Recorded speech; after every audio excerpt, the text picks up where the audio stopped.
Welcome back. Art can be used to tell a story without ever uttering a word. We are joined this morning by artist, activist, mentor, Brandon BMIKE Odums and Brioni Claire, whose work is seen all around the city and whose message encourages a dialogue about the intersection of art and resistance. And thank you guys so much for being here.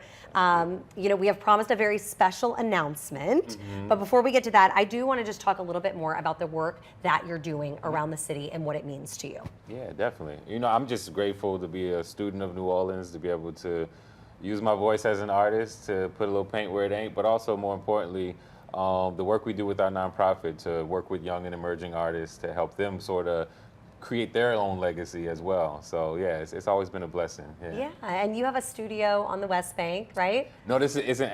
Lord, you got me confused. It's in Bywater. Oh, in Bywater. I'm sorry. Yeah. I was like, wait, do I? Like, no, you might. You've done so much art around the city at this point. 2941 Royal Street in the Bywater, right across from Noka. Yeah, Studio B. Studio B, that's right. But okay, getting to what everybody wants to know, the big announcement. There is a really cool piece of art that y'all both worked on with the Pelicans. Yeah. Tell me about it. Bree, you want to talk about it? Yes, so it's a mural that we collaborated between Eternal Seeds and the Pelicans. So we invited part of the Pelican team members to come and contribute. So they took basketballs and they dipped it in paint and they spread it along the canvas. What? And we also used spray paint. They got to express what comes to their mind when we think of Black history. And so on top of that, we wanted to build something that represents New Orleans and our culture, and so we created this lovely piece of art. That is amazing. I imagine it's a pretty big piece. Yes. Yes, it's 10 by 14 feet. It's currently installed at the Pelicans at the Smoothie King Center, and it's going to be formally unveiled tonight at the game versus the Heat. So this is the sneak peek, and the piece is going to be auctioned off, and the goal is that the proceeds from the auction is going to be split between Eternal Seeds, two of the players' nonprofits, CJ McCullum and Larry Nance organization. So yeah, it's a good cause, it's a good work, and we're excited. Is this it here? Yeah, so this is the y'all working on it. It was myself as well as 10 of the artists that as part of the Eternal Seeds collective. And then it was a bunch of the players from the Pelicans who joined in as well. What was that like? Because they're really good at basketball, but I imagine they may not be great at art. So what did you have to do to work with them? You know what's beautiful? I think there's a part of us all that we can, our creativity, our imagination. So it was exciting to see them almost become childlike as they were playing around with the paint and getting Well, they were getting excited. to use basketballs and bounce them on. Yes. So it's just like that level of creativity, that level of curiosity that reminds you of what it was like to be a child. And that's what makes me excited about painting. Yeah, so after they, bounced basketballs with paint on them all over and wrote words that reminded them of Black History Month, or that Black History Month inspired in them. Right.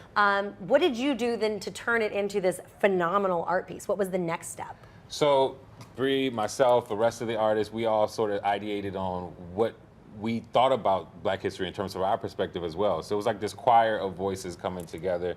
And the image that was selected it's called I Am Because We Are, and it's this child that's being lifted up to dunk a basketball. And the people who are lifting him up is his community, it's his ancestors, all those who came before him. And so you'll see the website there, Eternal Seeds / I Am Because We Are, and that's where you can find out all the information about the painting. But that's the painting right there. You see the kid being lifted up. And so I it's have beautiful chills. to see. That is such an emotional, heartfelt image that, like we said kind of in the introduction, you don't need words to see what that's telling you. Like, it gave me chills to hear you explaining it, but just seeing that image is just really beautiful.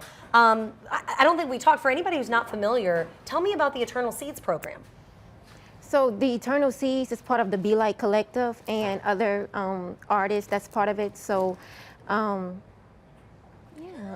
So Eternal Seeds, what we try to do, it's a nonprofit, right? It's a nonprofit where we work with young and emerging artists. We want to invest in the future of New Orleans art community and say, like, we have to provide the resources and invest in the soil so that more flowers can grow in this great community. And so for us, what that looks like is various programs from summer camps to partnerships like with the one we did with the Pelicans, just trying to be intentional about how we pass it forward, how we invest in this city and invest in the artists. So that's what it's about. I love it. BMIKE, Brioni, thank you so Yes. much for everything y'all are doing in the Thank you. community and for coming on today. I think folks are going to be really excited to see that unveiled today at the Smoothie King Center. Appreciate you. Thanks Thank you so so much. much.